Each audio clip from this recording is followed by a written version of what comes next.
Donc, chers collègues, bonjour et merci de votre participation et de votre présence aujourd'hui.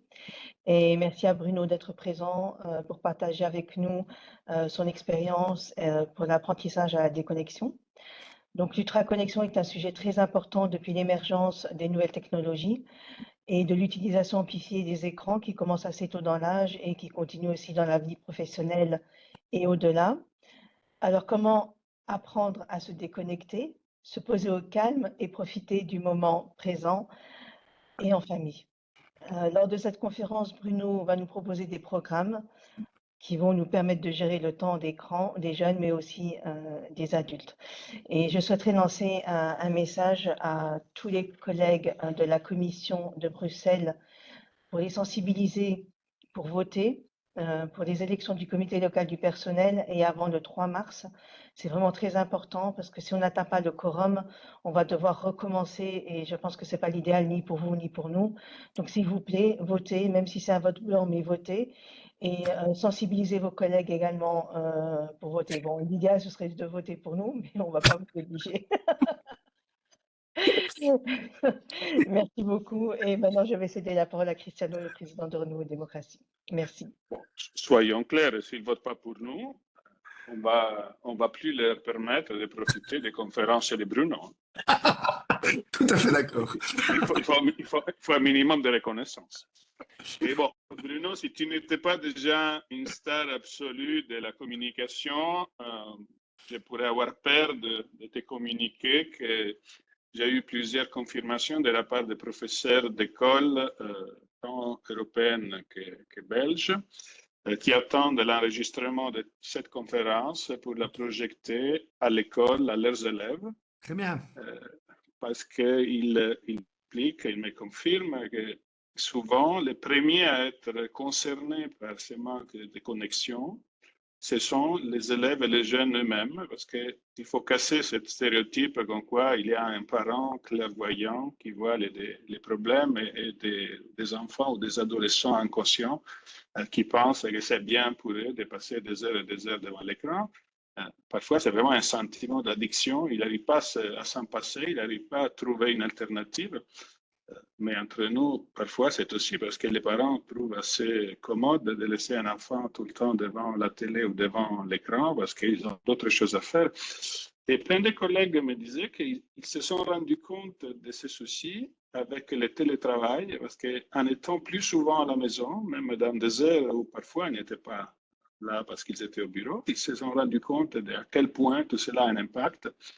Et ils ont aussi découvert à quel point des enfants ont découvert les avantages, mais aussi les inconvénients du PC, lorsque pendant la pandémie, les leçons se tenaient par visioconférence. Et il y a des enfants qui ont découvert cela et qui maintenant n'arrivent plus à décrocher naturellement en utilisant l'écran pour d'autres finalités que simplement les leçons.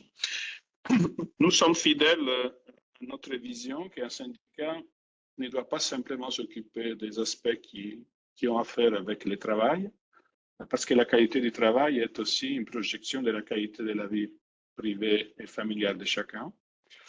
Et donc, nous avons naturellement abordé en tant que toute première priorité la question de la déconnexion en tant que droit du travailleur en cas de télétravail. Nous avons d'ailleurs collaboré activement avec les députés du Parlement européen qui a rédigé la résolution en la matière. Et ce que nous abordons aujourd'hui, c'est une autre dimension de la déconnexion. C'est la déconnexion au niveau personnel, familial, pas simplement de nos collègues, mais aussi de leurs enfants, parce que cela a un impact aussi sur la qualité de leur vie et donc aussi sur la qualité du travail de nous tous. Et qui mieux que Bruno peut nous guider, nous faire naviguer dans ces travers. Et tu sais, Bruno, on a déjà abordé cela à plusieurs reprises. Les parents semblent être divisés entre ceux qui pensent que interdire, c'est la seule option. Alors là, on décline le nombre de minutes par jour qui sont allouées, qui disent 10 minutes, 12 minutes, 14 minutes.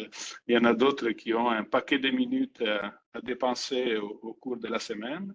Il y a d'autres qui modulent selon les notes à l'école. Si tu es bien, tu as plus de minutes. Si tu n'as pas de bonnes notes, je réduis les minutes. Et quelque chose qui a été vraiment apprécié dans tes interventions, qui sont aussi très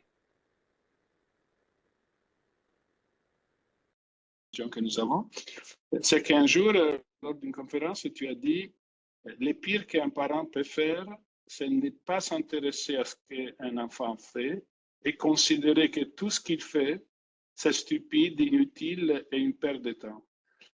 Et tant de collègues et des enfants m'ont dit, j'étais vraiment content de voir mon parent venir voir ce que je regardais à l'écran, quitte à critiquer ce que j'étais en train de faire, mais enfin s'intéresser à ce que je faisais.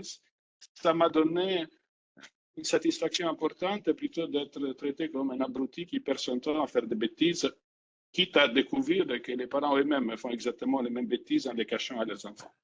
Voilà, donc, donne-nous la recette, comme d'habitude. Alors, merci pour cette introduction. D'abord parce qu'elle associe déjà l'école, hein, et on sait que l'école, elle a trouvé actuellement une forme de concurrence absolue en termes de mécanisme d'attention. On sait que le métier d'enseignant, c'est un métier très compliqué parce qu'il faut capter une attention qui, en général, est a priori flottante, hein. Il faut savoir que quand vous avez affaire à une classe, de la même façon que quand je m'adresse à vous, je sais qu'a priori, votre attention, elle est d'abord flottante. Et tout le travail, ça va être d'amener à des petits moments d'attention focalisés pour que on puisse simplement se centrer un petit peu plus sur les moments d'apprentissage qui sont considérés comme plus importants. Et puis des moments encore plus rares de concentration. Attention flottante, attention focalisée, concentration. Lorsqu'un enseignant jongle avec tout ça, il faut savoir qu'il s'épuise, hein. Il y a une partie de son cerveau qui est utilisée pour vérifier le niveau d'attention de l'ensemble de sa classe. C'est ce qu'on fait aussi quand on fait des conférences, hein. On balaye en permanence et on est simplement, de manière très peu consciente finalement, hein, on est sensible au niveau d'attention qu'on est en train de générer. C'est ce qui explique qu'on se met en scène d'une façon particulière. Sauf que si vous avez un concurrent absolu avec les iPhones, avec ce qui, on le verra, est réellement le détonateur du problème, ce n'est pas les écrans, c'est cet écran-là, hein, celui qui est né en 2007 à peu près, et qui nous accompagne partout. Celui-là, il a posé vraiment de vrais problèmes parce qu'il crée par exemple des notifications. Vous avez une notification terminée, votre attention est focalisée. Celui qui a cherché à l'obtenir, il a un concurrent absolu vis-à-vis duquel il ne peut pas lutter. Et c'est pour ça qu'interdire les portables au sein des écoles, c'est une nécessité absolue pour pouvoir continuer à mettre en place les mécanismes d'attention. On va voir comment ce qui s'est passé en 2007, on n'y a pas été très attentif, et au point que, d'ailleurs j'entendais dans l'introduction de Cristiano, on parle des écrans. Les écrans, c'est la télévision, c'est le portable, c'est l'ordinateur. Cela était beaucoup moins problématique. Quand en 2007, on a vu apparaître ce petit appareil tout à fait pratique, et il ne payait pas de mine au début, hein, on s'est tous dit « waouh, génial !» Un couteau suisse qui nous permet de faire des photos, de stocker des photos, de répondre à nos mails, de discuter avec les copains sur les réseaux sociaux, de regarder des séries, de se tenir au courant de l'actualité parce que le flux d'informations il est constamment nourri. C'est absolument génial ce petit couteau suisse, sauf que il a été très très vite occupé sur des plateformes, par des entreprises qui ont fait de l'attention leur objet de commerce. Et c'est tout le problème est venu de là, c'est qu'on s'est vu effectivement avec nos enfants comme nous-mêmes. C'est pour ça que si on veut mettre en place des programmes de déconnexion, il faut qu'on comprenne ce qui se passe chez nous adultes lorsqu'on est soumis à des formes d'aliénation. Je ne parle pas d'addiction, je parle d'aliénation, qui fait que notre attention est très très vite captée parce que c'est devenu un produit commercial. Capter notre attention, la revendre, la monnayer, etc. Et les mécanismes humains qui font par exemple qu'on a des tas d'automatismes cérébraux qui vont se mettre en place et qu'on adopte tous, et c'est cela qu'on va d'abord dans un premier temps essayer d'analyser ensemble, ce sont tous nos comportements relativement incohérents liés à la possession de ce petit appareil.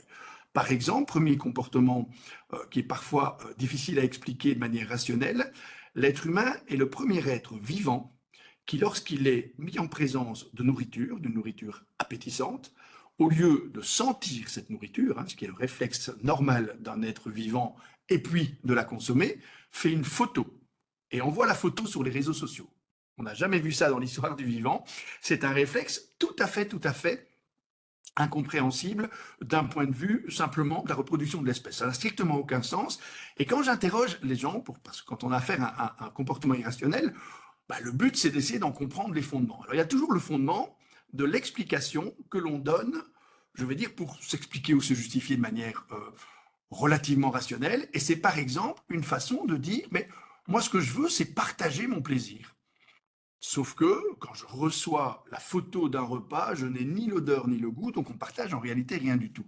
Ce qui se passe, c'est qu'on est coincé par le fonctionnement automatique de notre cerveau qui a été conditionné. Et nous sommes tous, les gens de ma génération, participent au même bain, je vais dire, de bain social dans lequel on a été amené à ce que notre cerveau soit stimulé à partir des neurones miroirs pour créer de l'envie. On est tous nés dans une société dans laquelle la publicité était omniprésente et on a été confrontés à des tas d'images de gens qui vivent des choses super, ils ont une magnifique voiture, il leur arrive plein de choses magnifiques parce qu'ils ont cette voiture, ils découvrent des paysages somptueux, ils achètent n'importe quel objet, ben ça leur donne une espèce de plaisir énorme. C'est le principe des sociétés de consommation qui fonctionnent sur la mise en mouvement de neurones tout à fait particuliers qu'on appelle les neurones miroirs, qui pour le meilleur créent l'empathie, pour le pire créent l'envie.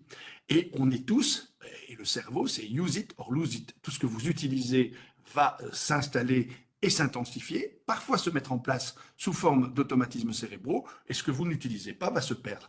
Et donc, comme on stimule très tôt les neurones qui créent l'envie, eh bien, nous avons tous cette tendance à éprouver cette envie, mais aussi à souhaiter l'éprouver, le faire éprouver par d'autres. C'est ce qui explique qu'on envoie le prochain repas que je vais manger, je vais l'envoyer sur les réseaux sociaux. On ne se rend absolument pas compte que le moteur est effectivement l'envie. Comme ça va faire envie aux autres.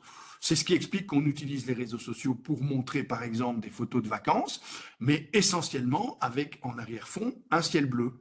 Mon fils est parti récemment en Écosse et il revient, je lui dis, tu as eu du beau temps, j'ai vu les photos, magnifiques, ciel bleu. Il me dit, sur une semaine, on a eu 12 minutes de soleil. Mais on a fait toutes nos photos à ce moment-là, parce qu'effectivement, le but du jeu, c'est pas de montrer qu'on est en train de passer des temps un peu difficiles sous une pluie battante, c'est montrer qu'on est effectivement dans un paysage ensoleillé qui va faire envie aux autres. Ces mécanismes-là vont finalement créer des comportements un peu irrationnels qui sont liés à ces automatismes cérébraux. On va devoir très souvent se dire, comment est-ce que je vais mettre en scène ces automatismes cérébraux et surtout les maîtriser? Parce que ce qui crée l'aliénation, c'est quand on fait des choses automatiquement. Autre comportement tout à fait irrationnel, si vous observez ce qui s'est passé sur les Champs-Élysées le 31 décembre, où vous avez 1,5 million de personnes qui, face au feu d'artifice, au lieu de profiter d'un spectacle qui est un spectacle total, qui permet à un moment donné de participer à une forme d'émerveillement collectif,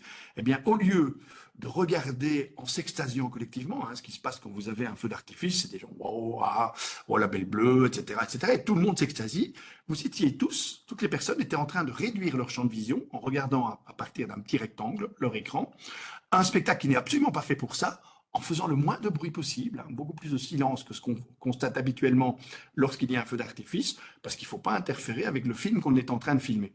Alors c'est évidemment complètement irrationnel de filmer un feu d'artifice. Honnêtement, ceux qui l'ont fait, qui, le soir, va se retaper le film du feu d'artifice auquel il vient d'assister? À mon avis, personne. Et je vous promets une chose, si vous m'envoyez le film de vos feux d'artifice, je ne le regarderai pas, parce que ça n'a strictement aucun intérêt de regarder un feu d'artifice sur un champ de vision aussi restreint qu'un écran d'un iPhone ou d'un portable. Et donc, c'est aussi quelque chose d'irrationnel. Comme c'est irrationnel, ce qu'on fait depuis qu'on a ce petit appareil photo intégré qui nous permet de collecter des tas de photos, on voit des gens photographier beaucoup plus que ce qu'on voyait avant et on filme tout. Il y a même des circuits touristiques dans lesquels on vous dépose pour faire une photo et on vous reprend après dans l'autobus. Vous avez juste le temps de faire un cliché, de revenir. Et puis, quand on demande, mais pourquoi vous faites ça? Pourquoi vous filmez les feux d'artifice? Pourquoi est-ce que vous faites des photos à n'en plus finir? Auparavant, la photo était un moyen de se centrer sur un paysage parce qu'on prenait le temps, effectivement, de cadrer, on prenait le temps de faire la photo. Et techniquement, l'idée de faire des photos était plutôt quelque chose de positif dans l'idée de s'imprégner d'un paysage. Maintenant, c'est plus le cas, on le fait le plus vite possible. Et comme ces supports finalement ne coûtent rien, on stocke le plus d'images possible. Et quand on demande mais pourquoi vous faites ça, la plupart des gens me disent mais pour garder des souvenirs. Sauf que c'est la meilleure façon de ne pas avoir de souvenirs. C'est-à-dire de se fier à un appareil qui va stocker dans sa propre mémoire, hein, pas dans votre mémoire, mais dans sa mémoire d'appareil, qui va stocker les images que vous lui donnez l'ordre de stocker. Et ce qui va se passer dans votre cerveau, c'est qu'il n'y aura aucune captation en termes de mémoire, parce que pour pouvoir capter et garder en mémoire, il faut s'imprégner de ce que vous regardez avec l'ensemble de vos sens, hein, la vue, le toucher, l'odeur, tout ce que vous voulez, plus vous mettez en jeu vos sens, plus vous allez vous imprégner de ce que vous êtes en train d'observer. Et puis, pour en faire un souvenir, il faut juste essayer de le raconter à quelqu'un d'autre. Si vous racontez ce que vous venez de vivre, ce que vous venez de voir, vous allez construire un souvenir. C'est la narration de l'expérience qui permet d'en faire un souvenir. Pas sa captation et puis son stockage dans une espèce de disque dur externe, hein, qui serait la mémoire d'un appareil. Là, on est sûr de tout oublier. Et donc, on est en train d'adopter tous ces comportements irrationnels qui font qu'on on est aliéné. Les gens se disent, j'ai pas mon appareil, je ne saurais pas faire des photos. Mais de grâce, profitons de cette déconnexion pour s'imprégner de ce qu'on va voir, le raconter par la suite à quelqu'un qui nous est significatif, parce que les expériences montrent par exemple que quand vous racontez ce que vous avez vécu ou ce que vous avez vu à quelqu'un qui pour vous est significatif, ça rentre beaucoup plus facilement dans l'espace qui stocke les souvenirs à long terme. Donc c'est important de ne pas se contenter de faire des photos.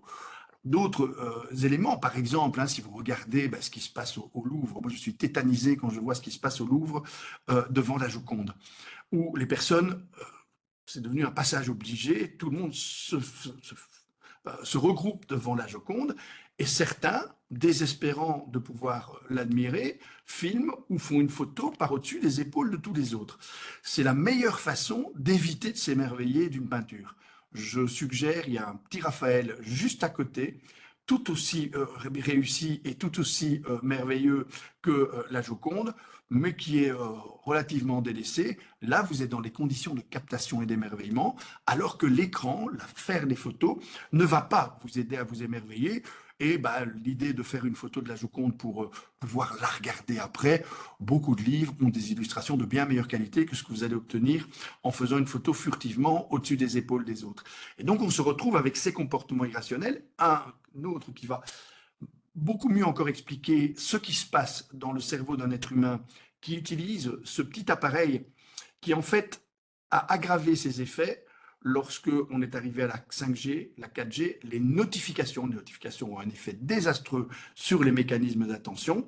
Et par exemple, cette tendance toute nouvelle, tant que votre ordinateur était chez vous, ou qu'il était une pièce relativement volumineuse, hein, même un portable, qui nécessitait qu'on l'ouvre, qui nécessitait qu'on s'installe devant dans des conditions d'utilisation relativement difficiles à rassembler, suffisamment difficiles à rassembler pour qu'on n'en fasse pas une activité réflexe. Quand on a vu ces petits portables, ces iPhones apparaître, eh bien on s'est retrouvé avec cette idée que dès que j'ai quelques secondes de temps disponible, et faites l'expérience, prenez un ascenseur avec 2 personnes qui ont un portable. Vous allez voir, ça dure 2 minutes, le déplacement. Ils vont tous être sur leur portable en train de scroller. Scroller est devenu l'activité typique qu'on fait sous forme d'automatismes cérébraux et on ne réfléchit pas à l'idée qu'on va scroller. Et c'est terriblement dangereux parce qu'évidemment, ça a été mis en place avec l'idée qu'on allait offrir à l'être humain, c'est très rare qu'il y ait des activités de cet ordre-là, une activité qui n'a pas de début et qui n'a pas de fin. Si vous lisez un livre, vous ouvrez une couverture et vous avez des chapitres et vous avez la fin du livre. Le scrollage, vous rentrez dans un flux qui a déjà commencé sans vous et il ne s'arrête jamais. Et comme il a été pris d'assaut par toutes ces entreprises qui sont censées capter l'attention de l'être humain, on va très très vite mettre en place des contenus qui correspondent à vos algorithmes. En gros, si vous aimez les petits chats qui dansent, vous aurez plein de petits chats qui dansent, énormément, de plus en plus nombreux, de plus en plus fascinants. Et donc, vous allez vous retrouver à scroller. Et il y avait 2 minutes de déplacement dans l'ascenseur, la porte s'ouvre et observez les gens, ils continuent à scroller. Parce qu'on est capté. Et on se retrouve alors à utiliser son portable pendant une demi-heure, 3/4 d'heure, alors qu'à la base, on avait prévu de le faire pendant 2 minutes. Le vrai problème, c'est que cette gestion du temps devient intenable dans ce registre-là et qu'on se retrouve alors dans quelque chose qui finit par donner un sentiment d'aliénation qui a un effet terriblement nocif sur l'estime de soi. Quand on fait test d'estime de soi sur les personnes après qu'elles se soient laissées aller à une séance de scrollage qui a duré 30 minutes, l'estime de soi s'est effondrée. Vous avez regardé des tas de reels, des tas de petits films, sans grand intérêt, il faut bien le dire, qui permettent simplement à vos capteurs d'information de fonctionner, c'est-à-dire vous captez de l'information, mais vous ne creusez jamais pour en faire des connaissances. Et donc ça donne un sentiment d'incomplétude chez l'adulte. On le verra tout à l'heure aussi chez l'adolescent et l'enfant, c'est la même chose. C'est pour ça qu'il y a beaucoup d'espoir par rapport à cette nouvelle génération qui est en train d'émerger, qui est née dedans, qui le vit de plein fouet, mais qui manifeste peut-être plus nettement que la génération qu'on appelle la génération Y. La toute nouvelle génération manifeste beaucoup plus nettement un désir de se déconnecter. Ils ont ce sentiment qu'ils sont aliénés, que ces capteurs d'informations et que ces notifications perturbent absolument tout leur rapport au temps. Il faut savoir que si vous allez vous endormir, et c'est vrai pour un adulte comme pour un adolescent, et encore plus évidemment pour un enfant, mais là ça ne me paraît même pas concevable qu'un enfant aille dormir avec un portable à côté de son lit. Si vous montez vous coucher avec votre portable, il n'est pas allumé, mais simplement, il est accessible aux éventuelles notifications. Vous allez vous endormir plus difficilement que si vous laissez votre portable en bas et vous allez avoir un sommeil de moins bonne qualité. Ce n'est pas du tout volontaire, c'est lié à votre cerveau qui maintient un niveau de vigilance pour être réceptif aux éventuelles notifications. C'est ce qui explique par exemple que si vous allez faire un tour en forêt, et on le sait, au Japon, par exemple, ils en ont fait un argument médical, c'est-à-dire qu'on va vous faire des bains de forêt prescrits par le médecin, parce que le fait d'être sous une pression temporelle permanente, d'avoir le boulot qui crée énormément de tension, vous avez des personnes qui ont besoin physiologiquement d'aller se ressourcer en forêt. Et quand vous faites un bain de forêt, eh bien, c'est un bain de forêt sans portable. Et il est prescrit de cette manière-là, parce que c'est tout à fait différent comme expérience d'aller se balader en forêt. Alors, il faut savoir que la balade de l'être humain en forêt est un moyen de se ressourcer particulièrement efficace chez l'être humain, pour une raison très facile à comprendre, c'est qu'on n'a plus de prédateurs dans nos forêts. Il y a quelques siècles ou quelques millénaires, aller se promener en forêt, c'était relativement dangereux. Il y avait des ours, il y avait des loups, il y avait la possibilité d'un ours ou la possibilité d'un loup qui fait que vous deviez, je parlais des 3 niveaux d'attention, vous deviez être dans une attention relativement focalisée. N'importe quel animal qui est soumis à l'éventuelle agression d'un prédateur a une attention flottante qui est très très vite stimulable sous forme d'attention focalisée. C'est ce qu'on appelle se maintenir en alerte. Nous, bienheureux êtres humains, nous pouvons aller nous balader en forêt avec le seul endroit au monde, une ville n'a pas le même impact parce qu'on a des prédateurs artificiels que sont les voitures, les conditions de circulation, tout ce qui fait que cette attention focalisée doit rester toujours à l'état latent. En forêt, ce n'est pas le cas. Dans une balade en forêt, le seul endroit, et c'est pour ça que les Japonais en font un argument thérapeutique, en les prescrivant, c'est le seul endroit où vous êtes dans un niveau de vigilance qui est tout à fait équivalent à 0, et donc l'attention flottante dont on a besoin pour ressourcer notre cerveau, il a besoin de ces moments d'attention flottante, elle est tout à fait préservée, sauf si vous prenez votre portable. Si vous prenez votre portable, vous avez toujours la possibilité d'une notification. Même s'il se tait, il maintient votre cerveau en alerte, parce qu'on le sait, vous risquez à un moment donné d'avoir le petit bzzz qui dit « Tiens, quelqu'un s'intéresse à toi ». Tiens, quelqu'un vient t'envoyer quelque chose qui pourrait t'intéresser. Tiens, c'est peut-être parce que les sources sont multiples, et soyons tout à fait francs les uns envers les autres, généralement ça n'a pas grand intérêt, en tout cas ça n'a pas l'intérêt que lui donne le cerveau quand il place tout sous le signe de l'urgence. Le problème de la notification, c'est que vous avez un niveau d'urgence qui n'est jamais signalé, et vous n'avez pas plus ou moins urgent. Les notifications sont toutes notées les mêmes. Ça veut dire qu'on peut même imaginer que pour un petit chat qui danse, qui apparaît sur votre flux, eh bien, vous avez une notification. Et ce cerveau, alors, maintenu en état de vigilance, empêche le sommeil de grande qualité et empêche aussi la complète détente. Pouvoir sortir en forêt, on verra comment tout à l'heure on peut le faire, en disant toute la famille va aller faire un tour et personne ne prend son portable. Pas les enfants ne prennent pas le portable, mais papa et maman prennent leur portable, éventuellement répondent aux coups de fil, envoient des messages, utilisent le GPS, par exemple, pour ne surtout pas se perdre en forêt. Ça, c'est devenu un leitmotiv, il faut qu'on voit tous les chemins, alors que le vrai plaisir en Suède, ils font un truc merveilleux pour le moment, c'est-à-dire ils organisent des manières d'avoir le sentiment qu'on pourrait être perdu pour les enfants dans les forêts. Ce sentiment de pouvoir être perdu va vous donner de très très bons souvenirs dans vos escapades en forêt. Alors quand on dit ça, on dit mais non, on ne veut pas qu'on perde nos enfants, les Suédois sont fous, ils ne tiennent pas... Mais non, les Suédois aiment tout autant de leurs enfants que n'importe qui d'autre. Simplement, ils ont découvert que le précautionnisme avait énormément d'effets délétères sur le développement des enfants et des adolescents et qu'ils ont besoin d'un contact avec la nature qui leur donne le sentiment d'être perdus dans cette nature. Pas d'être constamment en train de suivre un GPS et donc pouvoir se dire on va aller faire une balade en forêt sans GPS, en étant déconnecté, ben c'est très salutaire. Parce que ces notifications, parce que ben cette tendance à scroller, c'est une façon de dire les automatismes cérébraux sont les plus forts. C'est pour ça que quand on scrolle plus longtemps que le temps qu'on avait prévu, ce qui est le cas généralement dans la majorité des moments où on se met à scroller, c'est que ça dure plus longtemps que prévu. Il faut savoir que pour un être humain, déjouer des automatismes cérébraux, il n'y a qu'une stratégie possible. Un automatisme cérébral, c'est quelque chose qui vous permet simplement, c'est une habitude, c'est quelque chose qui vous permet de faire les choses sans utiliser trop d'énergie cérébrale. Le matin, si vous faites jouer un automatisme cérébral qui vous incite à aller faire votre tasse de café dans un état proche de l'état robotique, on ne pense pas, je fais mon café, etc. Tous les matins, c'est une façon de dire, avant de le mettre en route de manière optimale, je laisse faire des automatismes cérébraux et je ne vais pas me poser la question, même thé ou café, je fais exactement ce que je fais tous les matins et on a plein d'automatismes cérébraux comme ça qui nous permettent simplement d'économiser de l'énergie cérébrale. Donc, a priori, il ne faut pas les déjouer, sauf quand ils donnent un sentiment d'aliénation ou quand ils invitent à déborder le temps qu'on avait prévu pour faire quelque chose. Et quand on veut déjouer un automatisme cérébral, dans le cerveau humain, il y a une partie, c'est l'activité corticale, c'est-à-dire qu'il faut interroger le cortex.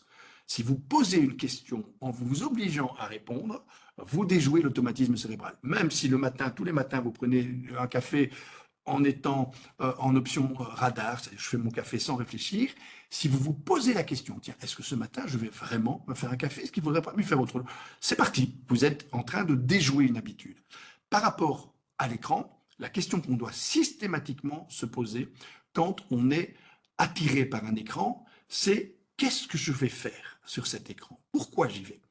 Et vous obligez à donner une réponse. La réponse peut être, je ne sais pas, par désœuvrement, pour m'occuper, parce que j'ai rien d'autre à faire. On a le droit d'avoir ce type d'activité-là, mais on doit pouvoir y aller alors en connaissance de cause. Je vais vers mon écran par désœuvrement. On le fait très souvent quand on est honnête dans la réponse à cette question.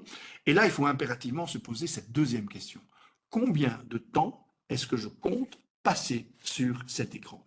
Parce qu'effectivement, il faut l'autoréguler. Si vous me dites, je compte passer sur cet écran 17 minutes et 32 secondes, c'est pas 17 minutes et 34 secondes. L'autorégulation, c'est ça.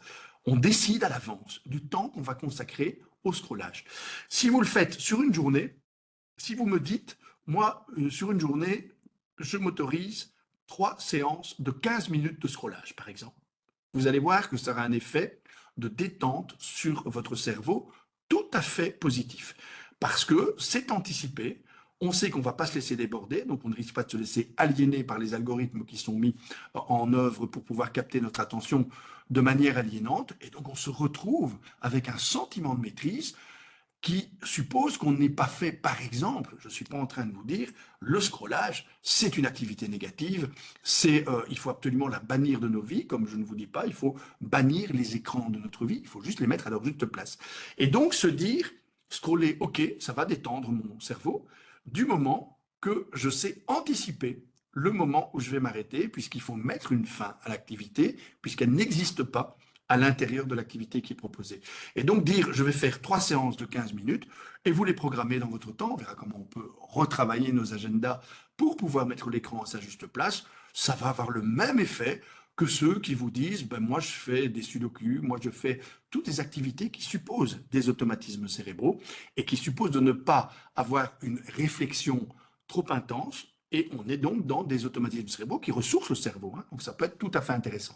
Si par contre vous vous laissez déborder, et ce qui est vrai pour l'activité du scrollage sur les flux d'informations qui doivent être impérativement, notamment chez les plus jeunes, qui doivent être régulés, parce que ce qui se passe aussi au niveau de, de, euh, des contenus qui sont diffusés, c'est que vous avez évidemment des petits chats qui dansent, mais vous avez aussi énormément d'informations anxiogènes. Énormément, lorsque vous scrollez sur des flux d'informations qui sont ramenés comme ça de manière continue. Et chez les adultes, ça peut avoir un effet préjudicial. Chez l'adolescence, on en a assurément. C'est ce qui explique le surplus d'anxiété de toute une génération. Parce qu'il faut savoir aussi que dans notre cerveau, nous avons une partie du cerveau, ça s'appelle le gyrus frontal, qui nous permet de faire le tri entre les informations que l'on reçoit. Si je vous dis qu'on va tous mourir, que ceux qu'on aime vont mourir aussi, et qu'on ne sait juste pas quand ça va arriver, mais que c'est inévitable. Vous allez dire, waouh, il va nous torpiller l'après-midi, celui-là, avec une information catastrophique que de toute façon on connaît déjà, mais je vois que Cristiano est en train de rire alors que je viens de lui annoncer sa mort prochaine et la mort de ses proches.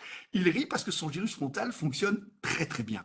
Ça veut dire le gyrus frontal, c'est ce qui permet aux informations toxiques de ne pas pénétrer de manière profonde. On sait que ce que je viens de dire est vrai, on enregistre, mais on n'imprime pas complètement. Et quand on reçoit effectivement des informations qui nous rappellent l'incertitude, la solitude et la finitude, ce qui est le destin de chaque être humain, eh bien le gyrus frontal dit stop, j'ai pas envie de penser à tout ça, je veux que mon cerveau soit disponible pour beaucoup d'autres choses. Ça marche très très bien, et celui de Cristiano visiblement marche parfaitement bien, sauf s'il se met à scroller. Et si on le fait, si on bombarde ce cerveau d'un tas d'informations anxiogènes qui vous montrent l'état du monde, les risques de guerre, les risques de pandémie, etc., là, le gyrus frontal, il dit stop. Moi, je ne sais pas jouer mon rôle de pare-feu. Et donc, ok, acceptons, le monde est morose. Nous vivons dans un monde d'une tristesse absolue.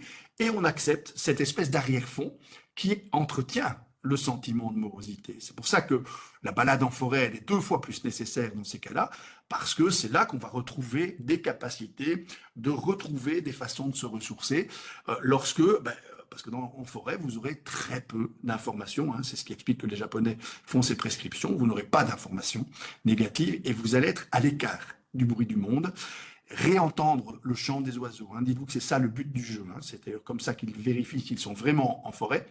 Quand vous n'avez pas de bruit qui couvre le chant des oiseaux. En ville, vous avez un bruit permanent de fond qui couvre le chant des oiseaux. Le silence d'une forêt, c'est pas un vrai silence, c'est juste un silence suffisant pour entendre le bruit de la forêt, c'est-à-dire le chant des oiseaux. Celui-là, il est tout à fait ressourçant. C'est ça, les programmes de déconnexion qu'on va proposer, ils sont indispensables. Et on parlait en introduction de ce que fait l'usage professionnel des écrans, avec une éducation que absolument personne n'a reçue, qu'on appelle la politesse numérique. Le gros problème, c'est que les écrans, et notamment ce tout petit écran qu'est l'iPhone, sont arrivés avec une vitesse tellement importante que l'école, par exemple, n'a jamais appris la politesse numérique aux enfants. Même chose pour la famille. On a une tendance, par exemple, à envoyer des messages n'importe quand. N'importe quand. Moi, je discutais avec une directrice d'école en expliquant effectivement ce problème d'usage des écrans professionnels qui débordait sur la vie familiale et puis on le verra sur le temps libre. Et elle m'expliquait, elle dit, mais moi je ne demande pas à mes enseignantes, lorsque je leur envoie un message le dimanche soir, je ne leur demande pas de traiter, je leur dis même explicitement dans le message, voilà, je voudrais vous voir lundi dans mon bureau pour discuter de cette situation-là, mais passez un bon week-end et d'ici lundi, n'y pensez plus. C'est très aimable de sa part, sauf que la charge mentale vient de changer de camp. Elle n'est plus dans sa tête à elle, elle est dans la tête de l'enseignante. Quand vous envoyez un mail, même si vous ne demandez pas un traitement immédiat, eh bien vous attendez une réponse simplement, même si elle est différée, et la charge mentale, elle a changé. Donc, pas de mail dans le temps familial ou le temps libre, pas de mail professionnel. C'est pas seulement qu'on doit se déconnecter, parce que ça, c'est un effort demandé à l'individu. Quand on te dit n'ouvre pas ta boîte mail, ben non, n'utilisez pas au niveau de l'employeur la boîte mail de vos employés. Quand ils ne sont pas censés travailler, ils ont droit à leur temps familial. Parce que ne pas utiliser sa boîte mail, ben c'est une façon de se forcer à la déconnexion. Et on va le voir dans les trucs que l'on donne pour se déconnecter, il faut éviter toute brutalité. Quand on le fait de façon brutale, ça se passe mal. Donc quelqu'un qui est susceptible, par exemple, vous rentrez chez vous le vendredi ce soir, et puis vous allez être en week-end, et vous dites, j'ouvre pas ma boîte mail. C'est très différent comme expérience que je suis convaincu qu'aucun message n'arrivera dans ma boîte mail parce qu'il a été décidé au niveau professionnel qu'on n'encombrait pas les boîtes mail des uns et des autres à partir du moment où la boîte est en week-end. C'est tout à fait différent de dire je ne regarde pas, il est possible que j'en ai. Alors imaginez un petit peu, c'est exactement ce qui se passe lorsque vous avez votre portable à côté de votre lit, que vous ne recevez pas de notification, mais que vous pouvez en recevoir un. Ben, votre cerveau il se met en état de vigilance et votre sommeil est de moins bonne qualité. Si votre portable est fermé, si vos ordinateurs sont fermés, etc., mais que vous dites c'est possible quand même que je reçoive un mail, bon allez, je vais quand même aller regarder. Pof, c'est fini. Vous êtes reconnecté et la charge mentale vient de changer de camp. Elle est dans votre tête à vous. C'est toute la difficulté qu'il y a par rapport à cet apprentissage, on va le voir, des temps que l'on doit absolument apprendre à couper en 3, voire en 4 pour l'enfant et l'adolescent. Mais on doit couper notre temps en 3, plus en 2. C'est pas le temps professionnel et le temps libre, c'est le temps professionnel, le temps familial et le temps libre. Et on doit accepter cette idée de politesse numérique. Je regrette toujours, par exemple, la façon dont nulle part on apprend aux gens à rédiger un mail de façon polie.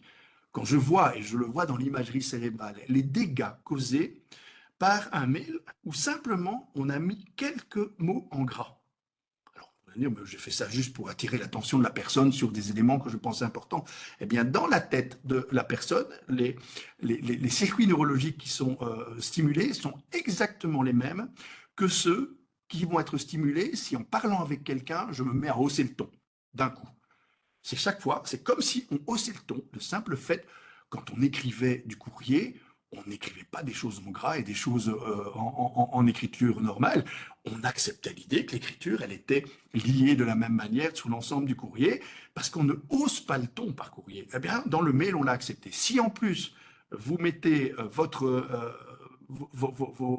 phrases en gras ou vos mots en gras, et puis que vous rajoutez ce que je vois apparaître, qui d'ailleurs est révélateur d'une brutalisation des communications, 3 points d'exclamation. Grammaticalement, ça ne tient pas la route.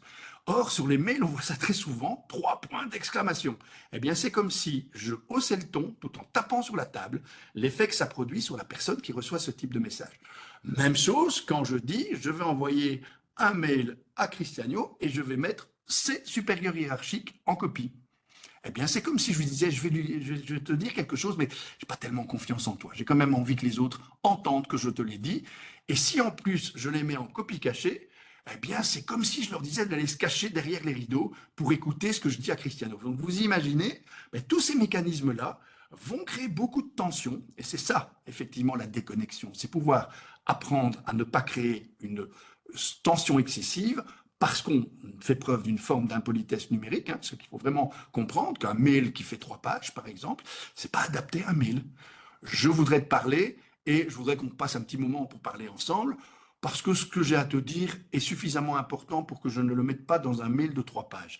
Un mail de 3 pages, c'est aussi des formes d'impolitesse numérique, ça va donner un sentiment invasif, et surtout ce temps de déconnexion qu'on doit s'autoriser.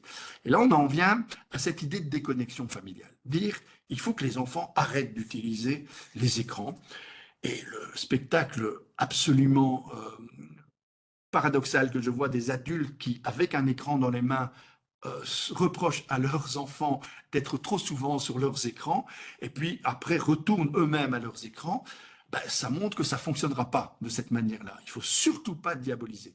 On est en train d'avancer dans les écoles, je le disais tout à l'heure, lorsqu'on dit les portables sont interdits au sein de l'école. Et quand on dit portable ou iPhone, on dit uniquement les écrans récréatifs et ludiques. Ça me paraît tout à fait logique qu'on ne vienne pas en classe avec des trucs pour s'amuser, en dehors de la classe.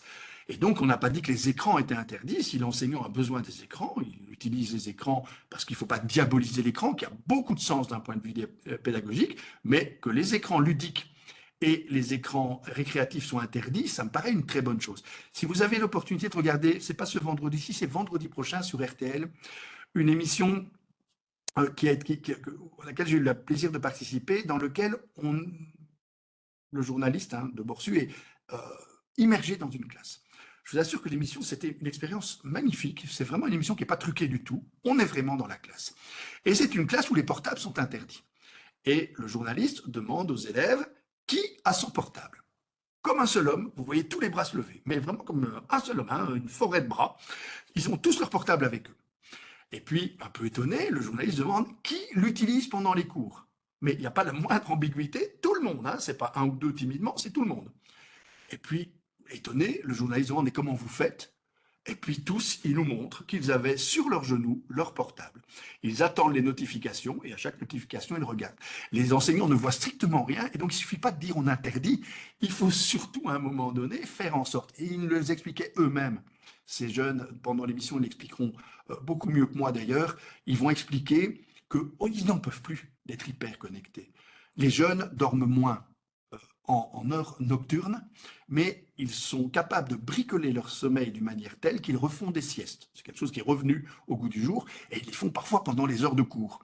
Et donc ça rend les choses évidemment très compliquées. Ils ont leurs heures de sommeil, parce que le corps les réclame, mais ils expliquent quand ils vont dormir avec leur portable.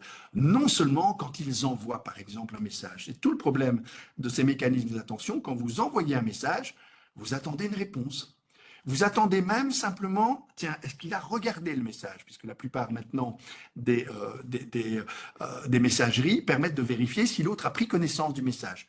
Il est minuit, vous envoyez un message, bonne nuit. Tiens, il ne répond pas. Et puis vous regardez une deuxième fois. Et puis il est minuit le quart, mais il n'a toujours pas regardé son... L'autre, il dort peut-être simplement, hein, mais dans votre tête, votre cerveau est en train de se mettre en mode, toi tu dors pas tant que tu n'as pas reçu de message.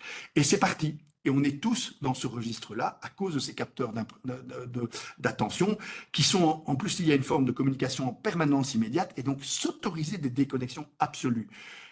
Il y a une recherche qui montre très bien, qui laisse penser, les parents l'utilisent très souvent dans la première partie de cette recherche, ce sont des chercheurs français qui ont montré que si l'enfant ou l'adolescent utilisait un écran après ce que eux appellent le dîner, que nous en Belgique on appelle le souper, c'est-à-dire le dernier repas du soir, s'ils utilisent un écran, ils vont moins bien dormir. Les parents disent, ben voilà, on l'avait dit, hein, ça capte effectivement, ça perturbe le sommeil, il faut arrêter.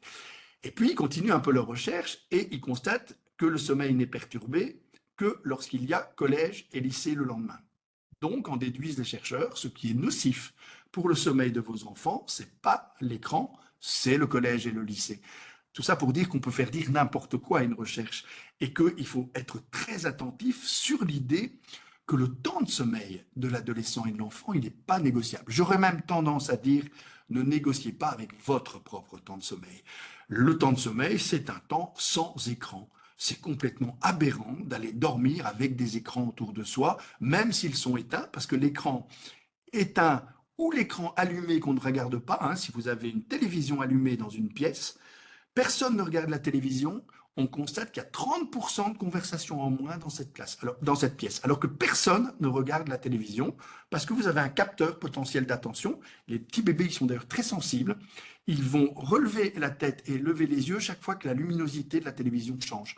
Et donc, on a effectivement cette tendance à moins parler quand on a un écran autour de soi. Donc, il faut pouvoir avoir des lieux sans écran et des temps sans écran.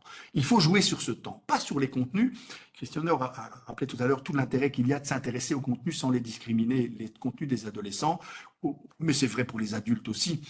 Si Cristiano me dit qu'il aime une série et qu'il prend énormément de plaisir à la regarder et que moi, ma seule réponse, mais quelle série débile, comment peux-tu regarder un truc comme ça? Il va se dire, mais il est en train de me traiter de débile. Et il a partiellement raison, parce que nous sommes en partie ce que nous aimons. Quand on est disqualifié sur nos contenus, on a l'impression d'être disqualifié sur ce que nous sommes. C'est pour ça que c'est important de laisser chaque personne libre d'apprécier les contenus qu'il apprécie. Celui qui aime bien, je parlais tout à l'heure des petits chats qui dansent, c'est pas dévalorisant d'aimer les petits chats qui dansent, sont vraiment très mignons. Surtout que ces petits chats qui dansent sont utilisés pour vous amener plein d'autres informations. Hein. C'est pas uniquement des petits chats qui dansent, parce qu'on sait qu'on créerait très très vite une lassitude, mais c'est une fois de temps en temps pour réalimenter votre attention si elle est focalisée autour de ces objets-là. Par contre, ce qu'il va falloir gérer, c'est là qu'on va devoir se mettre ensemble dans une famille, par exemple, pour pouvoir décider comment est-ce qu'on va gérer le temps d'écran des uns et des autres, pour s'autoriser des moments de déconnexion. Il y a le temps de sommeil qui n'est pas négociable. Il y a le temps professionnel qui n'est pas négociable, qui est l'équivalent du temps scolaire. C'est un temps obligatoire. J'aurais tendance à dire, dans votre boulot, ne prenez que votre écran pour des raisons professionnelles et strictement professionnelles. Ça va vous autoriser aussi à dire à votre employeur, en dehors de mon boulot, tu n'utilises pas les écrans. Moi, je vois effectivement maintenant, tous les temps sont mélangés. Ben, on est au boulot, vous avez des personnes qui sont constamment en train de scroller, en train d'enlever. Et là, l'employeur est un peu crispé en disant, mais il n'est pas vraiment à ce qu'il fait. Le nombre de réunions où vous avez des personnes qui n'arrêtent pas d'être ailleurs. Ils ne sont pas dans la réunion, ils sont ailleurs. Moi, j'ai de plus en plus tendance à mettre en mouvement des réunions sans écran. Personne ne vient avec son écran. On sera tous, elle va durer moins longtemps, je vous promets, mais on sera focus sur ce qu'on va faire.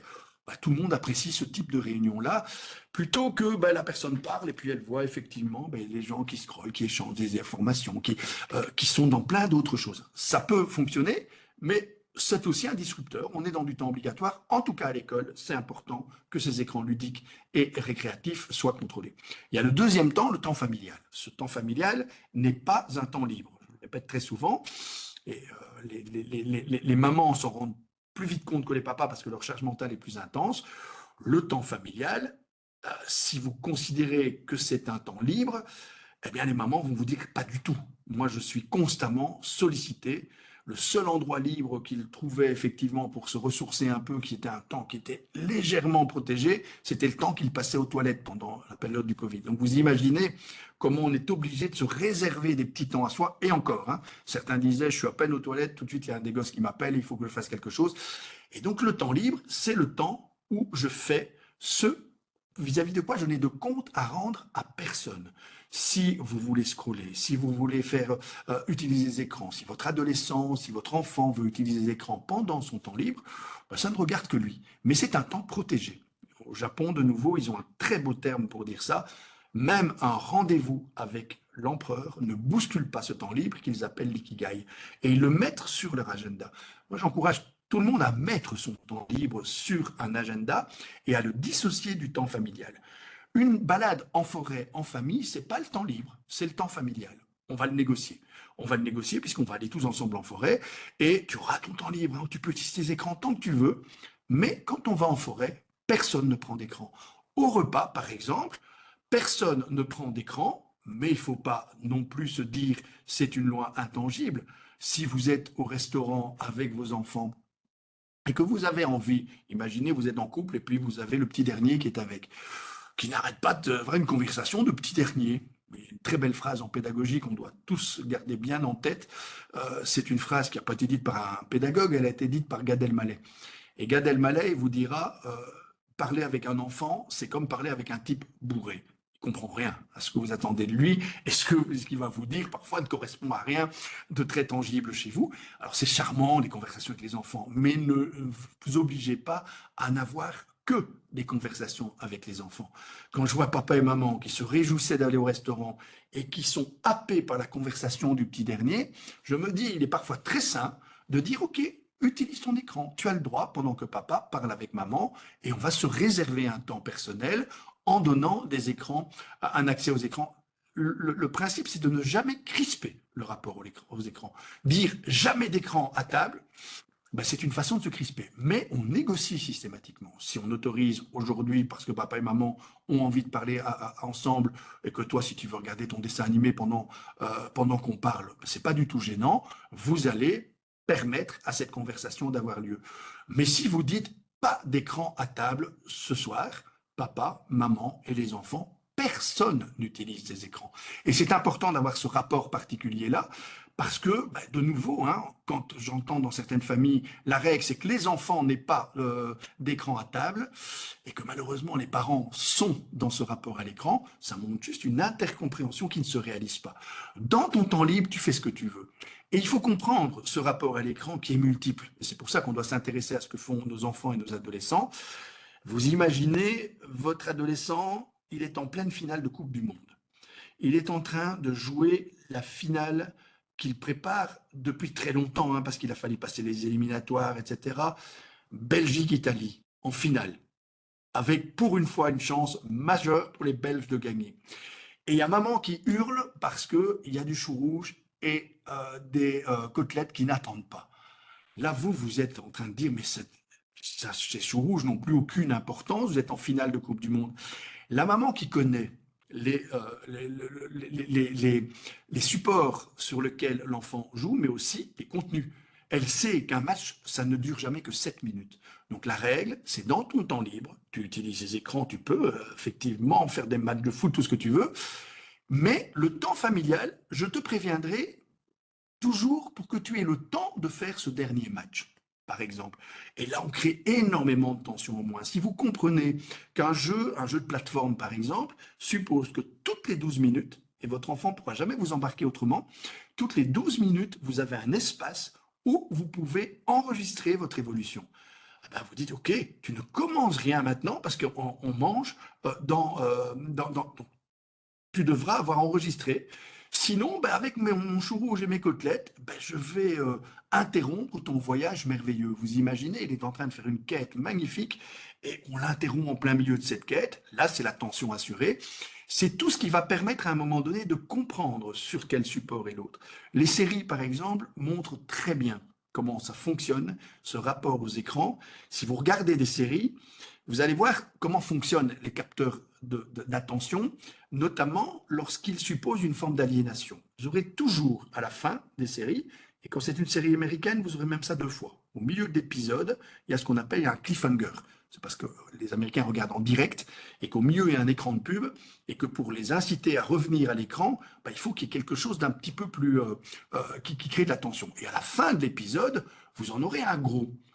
Le héros auquel vous êtes attaché depuis des jours et des jours, parce que la série a bien avancé, vient de tomber dans un immense trou. Vous pouvez quand même pas dire je vais arrêter, il faut absolument que je vois ce qu'il est devenu avec cette chute épouvantable. Et donc, pouf, on relance l'épisode suivant. Sauf que il se relève, il n'est pas vraiment tombé, il ne lui est pas arrivé grand-chose de grave, et l'épisode reprend. Et vous êtes coincé, vous êtes de nouveau dans l'épisode. Ce qui fait que si vous n'autorégulez pas à l'avance, en disant par exemple, et là on est de nouveau dans ce temps coupé en 3, dans mon temps libre, je m'autorise de ces épisodes, jamais plus. Quoi qu'il arrive, jamais plus. Vous avez autorégulé. L'autorégulation n'est pas très compliquée à mettre en place, et c'est ce qui permet de déjouer les automatismes cérébraux. Les questions qu'on se pose et l'autorégulation qu'on met en mouvement avec des agendas partagés. Dans une activité commune, on a négocié le rapport commun aux écrans plutôt que de laisser chacun dans cette espèce de petit espace personnel, hein, parce que le vrai problème de l'écran, on a parlé de la télévision tout à l'heure, je terminerai par là, pour laisser une place aux questions, la télévision était moins un problème. Parce que c'était un écran, mais un écran qui rassemblait. Souvenez-vous, hein, il y avait le 20h ou le 20h30, il y avait un film derrière, etc. Et Costa Gavras le dit beaucoup mieux que moi. Il dit, moi, j'ai pas fait mes films pour qu'on les regarde individuellement. J'ai fait mes films pour qu'on les regarde collectivement et qu'on en parle après. Et effectivement, ce rapport aux écrans était très différent quand tout le monde se rassemblait autour de l'écran pour regarder. Je me souviens, ma jeunesse a été bercée par des émissions comme L'écran témoin, par exemple. Hein. Les gens de ma génération vont s'en souvenir. Un film, puis un débat, et éventuellement un débat dans la famille. C'était évidemment super intéressant. Maintenant, chacun va dans son petit espace personnel, avec une temporalité différente d'ailleurs, hein, parce que chacun regarde à des moments différents, et on a perdu cette idée d'un écran qui rassemble, de ce qu'on appelle l'écran interactif. Ne laissez jamais les gens vous dire que votre enfant, on lui prévoit sur un écran un écran interactif. L'écran n'interagit jamais. Par contre, on interagit très bien ensemble autour d'un écran. Si vous mettez 2 enfants autour d'un même jeu avec une seule manette qu'ils vont devoir s'échanger mutuellement, vous allez créer énormément d'interactions entre ces enfants. Alors qu'un enfant seul face à un écran ou regarder uniquement sans en parler avec son enfant, hein, si vous avez un petit enfant et que vous regardez l'écran avec lui et que vous appauvrissez les relations interindividuelles que vous avez, parce que c'est dans le regard échangé que l'enfant va se construire, pas dans le regard partagé dans la même direction vers un écran. Et donc mettre en place des activités qui vont mettre l'écran à sa juste place pour pouvoir se déconnecter, se reconnecter à ce qui est devenu une urgence absolue, se reconnecter au vivant, c'est-à-dire pouvoir se dire Je fais partie du monde et d'un monde, alors c'est apprendre à contempler un paysage et à penser comme une montagne, hein. C'est deux phrases que j'aime beaucoup. Contempler un paysage suppose qu'on s'arrête, qu'on regarde ce paysage et qu'on oublie tout écran. Il ne s'agit pas de regarder à travers un écran pour en faire une photo, il s'agit d'en faire une photographie intérieure, de regarder, même chose pour une peinture, on en fait quelque chose qui fait partie du patrimoine intérieur, parce qu'on intériorise l'image qu'on regarde. Ça, c'est apprendre à regarder et à contempler. Et penser comme une montagne, c'est se dire, je fais partie du vivant, et le vivant, j'y suis intégré, et c'est en ça que ce vivant me reconstruit. Cette reconnexion est devenue quelque chose de terriblement important pour faire face à cette ultra-connexion, qui est le problème de tous, qui n'est pas que le problème de nos enfants, qui n'est pas que le problème de nos écoles, et qui a été fortement mis en scène par le monde de l'entreprise, il faut oser le dire, hein, qui ont fait de l'attention humaine un objet de commerce. Hein. Quand le patron de TF1 a osé ce qui était vécu comme une arrogance, mais qui en fait était juste une forme de lucidité sans doute un peu perverse, hein, je vends du temps de cerveau disponible, il est en train de nous annoncer cette révolution. Je veux vider les cerveaux de l'attention focalisée et cette attention flottante, je veux juste la diriger vers des messages publicitaires. Et donc l'attention est devenue à partir de là officiellement un objet de commerce. Le tout, c'est d'y opposer une résistance collective, sans brutalité et sans focaliser sur uniquement une seule génération qui serait la génération à problème, alors que nous serons une génération qui, par rapport aux écrans, pourrions considérer que notre rapport est tout à fait sain. J'espère avoir pu montrer par certains de nos comportements, qui ne sont pas culpabilisants, hein, donc on ne se culpabilise pas quand on fait des photos, qu'on envoie ces photos, mais comprendre les mécanismes permet d'éviter d'en être aliéné parce qu'on en ferait des automatismes cérébraux. Voilà, je crois qu'il est temps de laisser un petit peu de temps à vos questions. Merci en tout cas pour votre attention. Merci Bruno. D'abord, je rassure les collègues, je ne suis pas en prison malgré les barreaux qui s'affichent à mon écran. Sans doute au désespoir de ceux qui souhaiteraient que j'y sois. Je suis encore à liberté. Je te rassure, hein, quand on est devant les barreaux, on n'est pas en prison. Hein. Ça va, ça c'est clair. Je ne suis même pas devant la prison, en attendant que je puisse y rentrer. Et je réfléchissais, je rigolais par rapport au virus frontal parce que on a eu la même conversation avec la présidente du Parlement européen. Oui. Tu sais que la vie d'un syndicaliste à la Commission commence et se termine par devoir gérer la question, y a-t-il une réforme du statut qui est envisagée? Parce que tout le monde pose cette question, tout le monde entend des bruits, tout le monde a su qu'il y a un projet déjà ficelé, que les retraites seront détruites, voilà. Et donc, dès qu'on a posé la question à la présidente du Parlement, qui d'ailleurs c'est un des deux co-législateurs, elle a répondu, dans ma vie et dans ma culture, on ne parle pas de ce qu'on ne souhaite pas. C'est comme si je vous ai demandé, est-ce que vous allez mourir? Sans doute un jour, mais je vous rassure, la réforme est plus gentille que la mort parce qu'elle s'annonce avant d'arriver. Parce qu'entre les projets et sa mise en œuvre, il y a au moins 2 ans qui se passent, donc vous allez pouvoir savoir. Voilà, ça c'était ce qui me faisait venir à l'esprit. Il y a plusieurs questions qui ont déjà été posées. Bon, la plus simple, c'est est-ce que la conférence a été et sera enregistrée? Oui, bien évidemment. Elle sera enregistrée, elle sera sur notre chaîne YouTube. Et vous allez pouvoir absolument en profiter. Une autre question, c'est est-ce que cela a été lié au fait qu'on veut la revoir en famille? Donc, comme je le disais au début, plusieurs collègues et plusieurs enseignants m'ont demandé que cela soit possible. Je suis sûr qu'ils vont en profiter amplement. Une question beaucoup plus technique, Bruno, c'est est-ce qu'il y a une corrélation entre les troubles de l'attention et l'exposition précoce aux écrans pour les jeunes enfants? Alors, sans ambiguïté, oui. Très clairement. Hein. Donc, le vrai problème de l'ultra-connexion, ce sont des problèmes qui sont liés à ces mécanismes d'attention qui sont sursollicités. On ne peut pas continuer à solliciter l'attention, mais ce qui est vrai pour les enfants, les vrais pour les adultes aussi, nous avons besoin de moments d'attention flottante. C'est ce qu'on appelle le ressourcement. Hein. Le ressourcement, c'est de l'attention flottante qui n'est pas une absence complète d'attention. Quand vous baladez dans une rue relativement, qui n'est pas soumise à un trafic intense, vous êtes en principe dans l'attention flottante. Et puis il arrive quelque chose, quelqu'un klaxonne, l'attention redevient focalisée. Le cerveau a l'habitude de travailler à ces différents niveaux, sauf que si très précocement, on sollicite constamment votre attention focalisée, et les enseignants souffrent énormément d'une population qui n'a plus la capacité d'avoir des moments d'attention focalisée qui sont reliés à des vrais apprentissages. Là, il faut que tu fasses attention, parce que le problème, c'est que notre attention focalisée, elle est attirée par des tas de trucs qui n'en valent pas vraiment la peine, et puis surtout, qu'il nous manque le troisième temps de l'attention, celui de la concentration. C'est celui qu'on pourrait évoquer en termes d'apprentissage comme étant celui de l'érudition. Le problème de notre société, c'est le problème, non pas d'un manque d'informations, on n'a jamais eu autant d'informations, même pas d'informations fiables. On peut avoir une distance critique aussi grâce à l'intelligence artificielle et plein d'autres choses qui sont mises à notre disposition. Le problème, c'est la concentration. Comment est-ce qu'on va creuser ces savoirs en se donnant le temps d'aller plus loin, et la concentration, c'est la condition de l'érudition. L'érudition, c'est creuser un savoir. C'est pour ça qu'il faut bien comprendre que tout ça, ce qui est en train d'évoluer, on peut en faire une ressource. L'intelligence artificielle peut devenir une ressource si on la met juste à sa place. Si on dit, tiens, pour collecter des informations, elle est plus douée que moi. Je vais lui donner cette tâche-là. Pour comprendre, analyser et ressentir, elle est beaucoup moins capable que moi parce qu'il manquera toujours un élément à l'intelligence artificielle qui participe à l'intelligence humaine, c'est qu'un ordinateur ne doute jamais.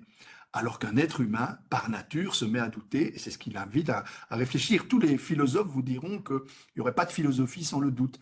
Et donc l'intelligence artificielle n'aura jamais une forme d'intelligence philosophique.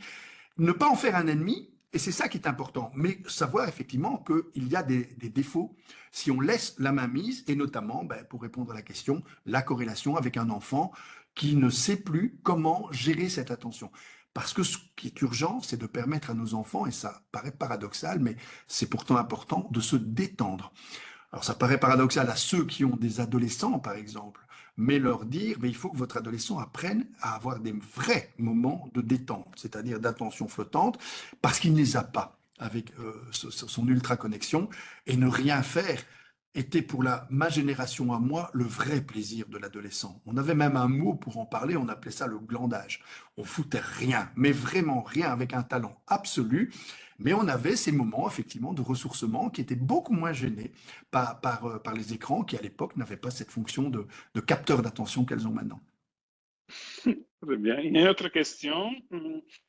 Qu'en est-il de l'utilisation des écrans, type tablette au sein des écoles? Il semblerait qu'en Scandinavie, il y ait une remise en question de cet outil, notamment pour l'apprentissage de l'écriture.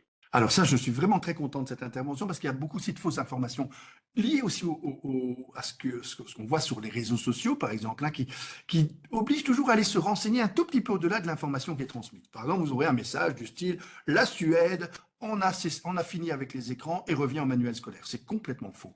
La Suède n'a pas fini avec les écrans, elle a simplement considéré qu'il fallait, comme c'est le cas au Japon, hein, dans l'éducation japonaise, tous les enfants japonais ont un écran, mais aussi un matériel d'écriture et de lecture. Il faut revenir au papier-crayon, il faut revenir à l'écriture, parce que les mécanismes cognitifs qui sont mis en mouvement quand vous écrivez quelque chose ne sont pas les mêmes que ceux que vous utilisez, que vous mettez en mouvement quand vous utilisez un clavier. Le clavier, c'est un peu comme si on faisait de la musique, ça va très très vite, on écrit quelque chose.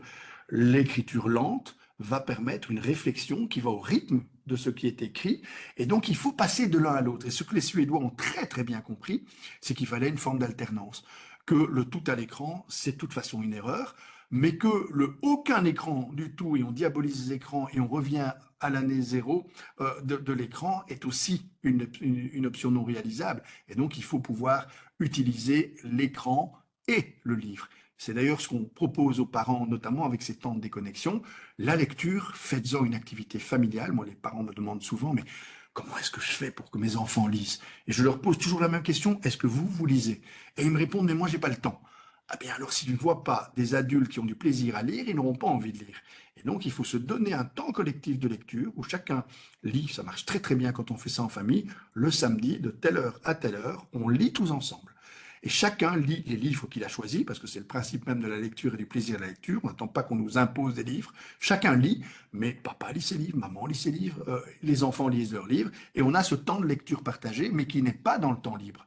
Parce que si vous opposez la lecture aux écrans, il y a une concurrence déloyale de la part de l'écran. L'écran utilise les parties de cerveau qui stimulent les mécanismes de plaisir dans des circuits rapides. Le circuit stimulé par la lecture est le circuit lent, c'est celui de la reconnaissance faciale, et vous n'aurez pas de plaisir à lire un livre avant la 8e page. Ceux qui lisent beaucoup savent, hein, si vous lisez un livre, au début, on ne comprend rien, c'est normal, c'est un livre nouveau. Et puis la 8e page, wow, je commence à comprendre. Et vous avez le même plaisir que celui qu'on a quand on reconnaît le visage de quelqu'un qu'on n'avait plus vu depuis longtemps. Ce sont les mêmes circuits cérébraux qui s'activent, et donc ce sont des circuits plus lents. Donc dire à l'enfant, tu choisis entre la lecture ou l'écran, c'est comme si je vous disais, il faut choisir entre un gâteau au chocolat et une salade. A priori, on va vers le gâteau de chocolat parce qu'il provoque des circuits plus rapides, sauf si vous avez fait beaucoup d'efforts sur vous-même et que vous allez me dire la salade c'est mieux pour la santé, etc., etc. Eh bien, c'est la même chose avec la lecture et l'écran. Il ne faut pas opposer l'un à l'autre, il faut associer l'un et l'autre. Eh bien, il y a une autre collègue qui nous dit qu'elle est toujours sidérée par le nombre de personnes au cinéma, au théâtre et au concert qui sont sans cesse sur leur écran et qui dérangent les personnes qui sont là pour profiter du moment présent. Et donc, je rebondis sur cela. Quelle est la bonne attitude? C'est d'aller leur dire arrêtez? Alors, non, je pense qu'il faut justement, tout ce qui est brutal est nocif, mais je souscris pleinement. Le spectacle vivant doit être vivant. Le théâtre le fait. Au théâtre, vous trouverez de moins en moins souvent des personnes qui vont utiliser leur portable parce qu'on fait l'effort de le dire et que la personne qui est en face de vous, elle est là et elle vous voit. Et que moi j'ai assisté, je vais beaucoup au théâtre, j'ai assisté parfois à certains acteurs qui n'hésitent pas d'interrompre le spectacle en disant on a dit qu'on ne filmait pas, on ne filme pas et c'est valable pour vous aussi. Et là, la personne se liquéfie. C'est un peu brutal, mais ça fait partie des règles d'un spectacle vivant. Il faut savoir que c'est pour ça d'ailleurs qu'on a besoin d'applaudir les gens au théâtre. Toute la qualité du théâtre, c'est que vous avez en face de vous des gens qui vont vivre des émotions. Ça va donc activer vos neurones miroirs et ils vont les jouer. Mais c'est le paradoxe du comédien, comme disait Diderot. On sait qu'il joue, mais ça ne nous empêche pas de partager les états émotionnels au point qu'au théâtre, on a besoin d'applaudir les acteurs. Ce n'est pas le cas au cinéma, parce qu'il y a déjà un écran qui fait que nos neurones miroirs fonctionnent moins bien. C'est beaucoup plus rare qu'on applaudisse. Mais le théâtre, on applaudit parce qu'on participe. Les personnes qui utilisent leur portable, qui font des photos, qui revoient tout à travers une toute... Eh bien, ils sont en train de mettre un écran face à ce qui est l'élément essentiel d'un spectacle vivant, la transmission des émotions de manière directe. Et donc, ce qu'on peut dire à ces personnes, bah, c'est que c'est juste un peu dommage. Maintenant, il faut bien se dire qu'intervenir par rapport aux écrans des autres, il faut le faire avec douceur. Il faut surtout se dire que la meilleure façon de faire, bah, c'est d'introduire de la nuance. Si vous dites, comme je l'entends parfois, c'est mauvais les écrans, vous ne devez pas. Non, c'est bien les écrans, on va essayer de les mettre à leur juste place. Et là, par exemple, hein, moi, les personnes qui ne mettent pas d'écouteurs dans les trains et qui écoutent les conversations et qui font participer, là, ça gêne l'ensemble des personnes. Ça, c'est juste une question non pas de politesse numérique, mais de politesse tout court. On est dans des espaces dans lesquels les gens ont besoin de sentir que les écrans ne sont pas partout. Ils nous sont déjà imposés. Times Square, par exemple, c'est un endroit où on ne peut pas se détendre parce que c'est pas prévu pour ça, c'est prévu pour vous fasciner. On multiplie les écrans. C'est le reflet d'une société particulière qui veut en mettre constamment plein la vue et qui évite tous ces moments d'attention flottante. Hein. Flâner dans Times Square, c'est pas laisser aller l'attention flottante parce qu'on est envahi d'écran. Il faut aussi permettre dans nos relations interpersonnelles, par exemple, lorsque vous parlez à quelqu'un qui est occupé de scroller, lui dire, tu veux pas être un petit peu attentif à ce que je te dis? Il faut le faire avec nos enfants adolescents, il faut s'autoriser à le faire avec les gens qu'on apprécie, parce que ben, c'est vécu, et quand on voit de l'imagerie cérébrale, on voit effectivement tous les mécanismes qui sont des mécanismes de micro-tension qu'on a au quotidien, parce que ces écrans ont pris une place tellement importante ben, que le rapport humain, alors vous imaginez, vous êtes dans un restaurant avec quelqu'un que vous appréciez, qui est en train de parler avec quelqu'un qui n'est pas présent, et vous avez inévitablement le sentiment d'être moins important que la personne qui n'est pas là. Et donc, on n'utilise pas, je répondrai après, je ne réponds pas. Ce sont des règles explicites qu'on doit se mettre en place parce que sinon, on le fait de façon implicite et ça crée parfois des tensions dont l'origine n'est pas toujours facile à discerner. Il y a un collègue qui pose vraiment une question, mais qui nous explique comment ça marche très bien dans sa famille. C'est vrai qu'il se donne des temps où il n'y a pas d'écran et que c'est plutôt les maris qui ont le plus de mal à laisser le téléphone. Et là, je rebondis sur une question qui est souvent posée par les collègues. Que fait-on et comment peut-on gérer des divergences d'approche entre deux parents vis-à-vis de l'enfant qui deviennent encore plus graves lorsque les enfants et les parents sont séparés et que donc l'enfant rentre à la maison avec... c'est pas comme chez l'autre que tu es tout le temps devant l'écran. Chez moi, tu ne le feras jamais. Alors, ce qui était Que important, fait-on? c'est Oui, justement, c'est chez l'autre. Et c'est devenu chez l'autre. Ça veut dire qu'effectivement, les règles, elles changent d'un territoire à l'autre. C'est inévitable. Si je change de pays, je change de règles. Et les règles de circulation routière, par exemple, vont changer. Les lois vont pas nécessairement vont se rapprocher, puisqu'on est dans des pays qui ont des perspectives communes, mais les règles changent. Et accepter que ces règles changent. Chez papa, tu as un accès illimité aux écrans. Très bien. OK. Ben ici, non. C'est tout. C'est pas que papa c'est mieux ou moins bien. Le problème, c'est qu'on met une hiérarchie derrière tout ça. Lorsque effectivement il y a une séparation et lorsqu'on est dans la divergence éducative, on doit juste trouver des accords sur les espaces communs, sur les territoires communs. Sur le territoire commun, imaginons papa dit les écrans, tout le monde y a droit. Maman dit non, moi je veux qu'il y ait une régulation du rapport aux écrans. On doit pouvoir arriver à un consensus qui est soit un consensus temporel, et on dit OK, quand c'est papa qui est là, vous faites ce que vous voulez. Mais une fois que maman vient, elle reprend la maîtrise du territoire et on prend les règles de maman. Il vaut mieux le faire de façon explicite que de façon implicite en disant à ses enfants, tu ne dis pas à maman, hein, tu peux aller sur l'écran mais tu dis rien. Et quand maman, hop, on range les écrans très vite. Là, on donne l'impression à l'enfant qu'on triche avec l'un des deux parents, alors que quand on dit mais le territoire change, finalement, en termes de maîtrise, lorsque papa et maman sont sur le territoire, les règles changent parce que maman a décidé que le rapport aux écrans devait être régulé. J'aurais tendance, moi, à dire maman a raison, mais je ne vais pas faire un bras de fer avec papa. Et donc, il faut accepter que papa dise, mais moi, je ne veux pas qu'on régule les choses. Bah, ok, bah, quand papa revient, les règles changent, elles deviennent différentes. Les territoires varient en fonction de la personne qui définit les règles et aussi en fonction des règles qui ont lieu si les territoires changent. Donc quand papa et maman sont séparés, il est tout à fait normal que les territoires changent. Et papa n'a rien à dire sur ce que maman fait sur son territoire et maman n'a rien à dire sur ce que papa fait sur son territoire. Quand on est dans un territoire commun, on a des règles communes au moment où on est ensemble, mais quand papa est là et que maman n'est pas là, ben oui, ok, j'accepte que les règles à ce moment-là deviennent différentes. Je veux tout régler à distance, ça c'est beaucoup plus compliqué parce que ça suppose que la personne qui va maîtriser le territoire, elle n'est pas présente et que l'autre pourrait en profiter avec ses enfants et devenir complice de ses enfants pour une forme d'insurrection par rapport aux règles. Ça, c'est pas du tout un bon plan. et là, ça se complique dans les cultures où on délègue le principe d'autorité à un des deux parents, Par souvent exemple, le tout père. à fait, tout à fait. Mais si c'est fait de façon explicite, pas de problème. Hein, mais ça, le danger, c'est quand c'est implicitement réalisé et que les règles et ceux qui fixent les règles ne sont pas clairement déterminés. Ouais.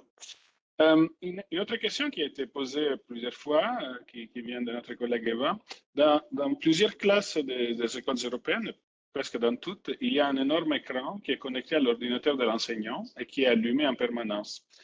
Et certains élèves et aussi certains parents considèrent que ça, c'est un peu contradictoire avec l'injonction de ne pas exposer les enfants aux écrans si, à l'école, on considère qu'avoir un écran devient un outil indispensable qui est allumé en permanence. Oui, ce n'est pas du tout contradictoire avec l'idée que les écrans récréatifs et ludiques, et on doit être très clair par rapport à ça, l'écran a une fonction pédagogique et même, je vais dire, allumé en permanence pour introduire une forme de vigilance flottante ou focalisée par rapport à des contenus éducatifs ou pédagogiques.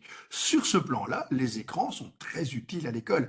Et donc c'est pour ça que les postures qui disent je suis pour ou je suis contre sont toujours négatives et ne permettent pas d'avancer.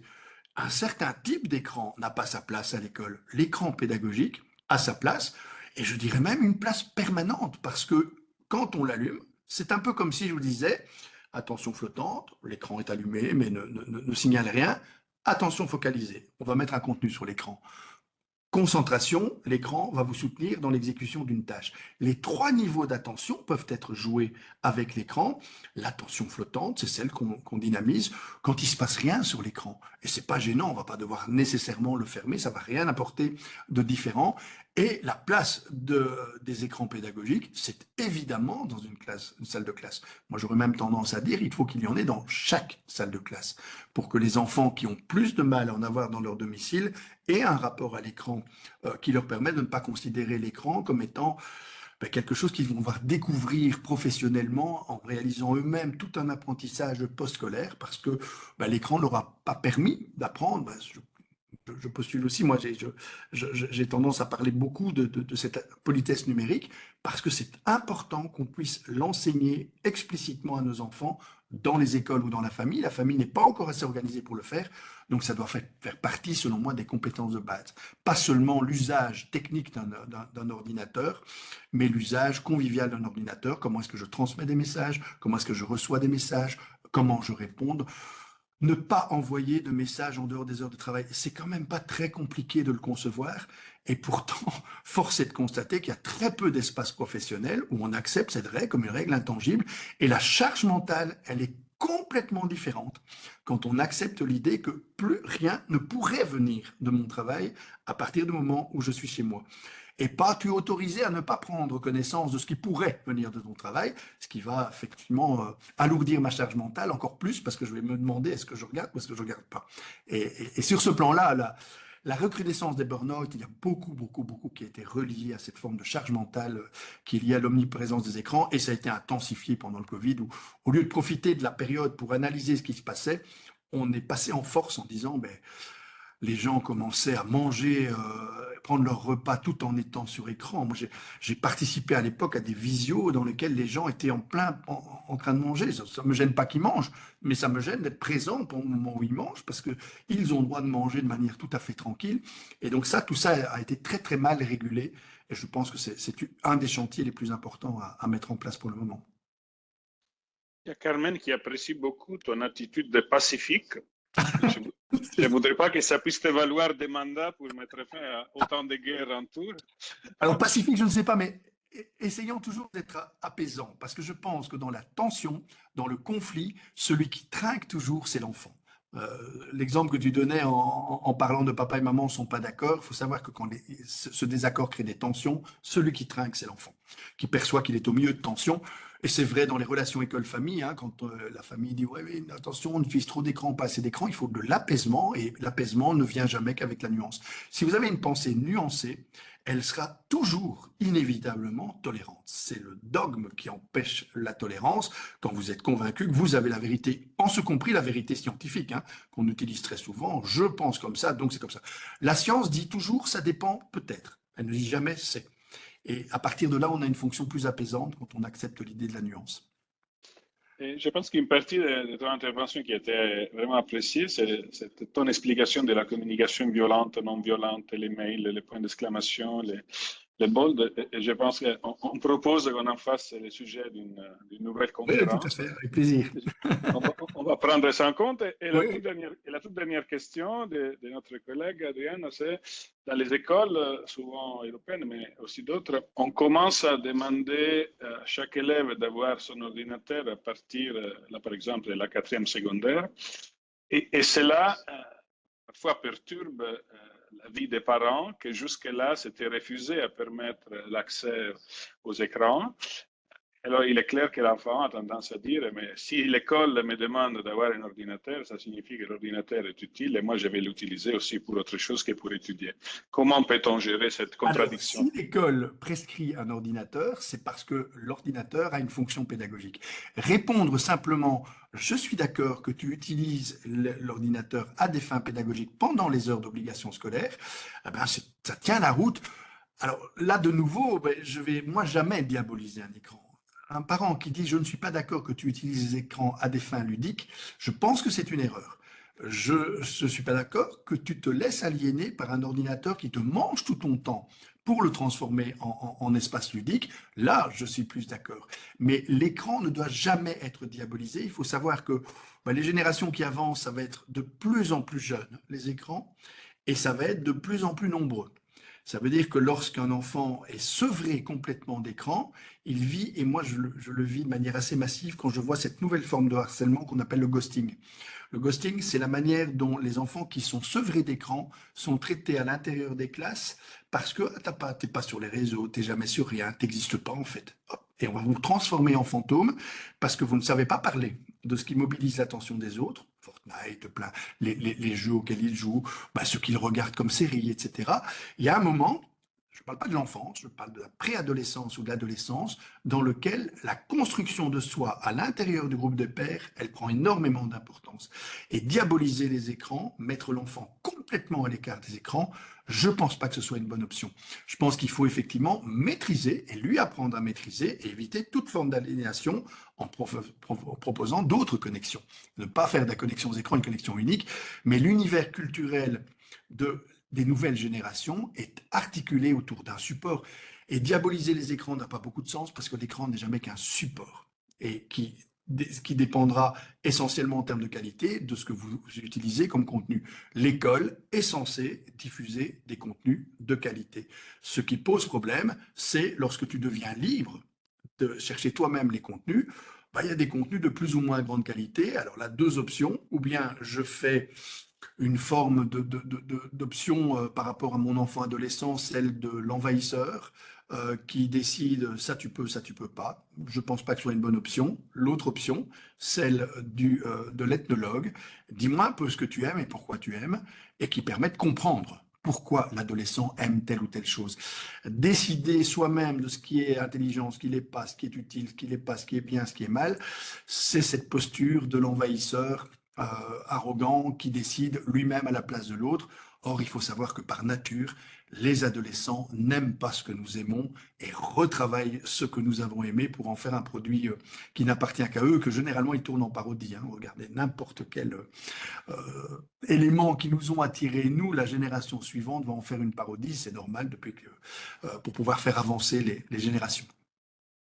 Et enfin, la dernière question magique de mon âge, l'âge magique était 14 ans, c'était l'âge pour avoir le permis de conduire pour la mobilette. Aujourd'hui, l'âge magique, c'est à partir de quel âge on a droit à avoir son smartphone. Alors, et là, ça se décline de 8, 10, 12. Quel est ton conseil? Il n'y a pas d'âge magique, surtout pas. C'est la même réponse que j'aurais eue par rapport à la mobilette. Il y a des contextes plus ou moins bienveillants et sécurisants. Toutes les recherches sont unanimes sur une chose. Lorsqu'on vérifie la corrélation de l'usage des écrans avec l'intelligence et le développement de l'intelligence ou l'épanouissement socio-affectif, les seuls éléments qui interviennent, c'est la qualité du contexte socio-émotionnel. Regarder des écrans, voir des écrans très tôt dans un contexte socio-émotionnel positif, aucun problème. Avoir des écrans très tôt dans un contexte tendu, catastrophique. Et donc, c'est ce contexte socio-émotionnel et épanouissant qui est beaucoup plus important que l'âge. Et donc, il ne s'agit pas de mettre une barrière qui serait une espèce pour la mobilette. Je peux comprendre qu'on mette un permis d'accès à la mobilette. Un permis d'accès aux réseaux sociaux doit tenir compte d'une chose, c'est tant que tu me parles de ce qui te paraît malaisant, difficile à comprendre, de ce que tu vis de difficile sur un écran, tu as droit à ces écrans. Si tu te tais, parce que j'ai diabolisé les écrans et que je considère que c'est nul d'aller sur les écrans et que donc tu y vas sans mon consentement, on va créer les conditions du silence. Il faut beaucoup mieux avoir un rapport tout à fait détendu par rapport aux écrans et dire à son enfant, tu peux aller sur les écrans, il y a des trucs super. Il y a aussi des tas de trucs nuls, des trucs malaisants. Et tu vas être parfois incité à te mettre en scène d'une manière tout à fait inopportune. Tu m'en parles. Et tu dois savoir que sur les écrans, je suis toujours susceptible de voir ce que tu produis. Je n'ai qu'un conseil à donner aux parents, ne surveillez pas, mais voyagez sur la planète des adolescents, ne restez pas sur Facebook. Et Messenger, c'est des réseaux pour les vieux, il n'y a plus que nous dessus, hein, il n'y a plus que les gens âgés. Les adolescents sont sur d'autres réseaux. Moi, j'y vais régulièrement juste pour voyager, comprendre leur culture. Mais quand un parent le fait, mes petits-enfants savent que je vais sur les réseaux sociaux. Ils font donc un peu attention à ce qu'ils y diffusent, parce qu'ils disent, tiens, papy pourrait un jour tomber sur quelque chose que je diffuse, et ils ont une espèce de réserve qui est celle simplement du regard public de gens bienveillants, mais qui sont en même temps des gens qui sont attentifs et que tu risques de blesser si tu diffuses des contenus inappropriés. Un tout grand merci Bruno. Je pense qu'on est arrivé à la fin de cette conférence tout aussi passionnante que toutes les autres. À chaque occasion, on va récolter des thèmes pour d'autres nouvelles conférences. On demande, je vois ici, mais aussi dans d'autres cas, s'il y a des livres que tu as produits. Ce que nous allons faire dans notre page, c'est mettre la liste de tous tes livres pour organiser, comme on l'a déjà promis, une Alors, séance de sur la déconnexion, dédicace. il y a non seulement un livre qui va paraître en septembre, mais il y a aussi un programme de déconnexion familiale auquel je participe, qui sera lancé aussi en septembre, qui repose sur tous les mécanismes dont je viens de parler. Parfait. Parfait. Donc, la boîte outils est complète. Donc, un tout grand merci encore et Merci à la nouvelle conférence. Si vous votez comme il faut, hein, parce qu'autrement, on n'organisera plus jamais. Hein. Alors, j'apporte mon soutien sans la moindre ambiguïté. Votez bien et je reviendrai. Ah bah, s'il vote mal, on va faire des conférences seulement nous trois. Là. À bientôt. Merci, à bientôt. Au revoir. Merci, collègues. Vos appréciations seront tout aussi enregistrées que votre participation. Merci encore. Et n'hésitez surtout pas à nous faire part des thèmes que vous pensez pouvoir être utiles et nous allons organiser bien d'autres conférences sans problème.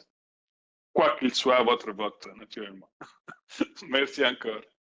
Merci.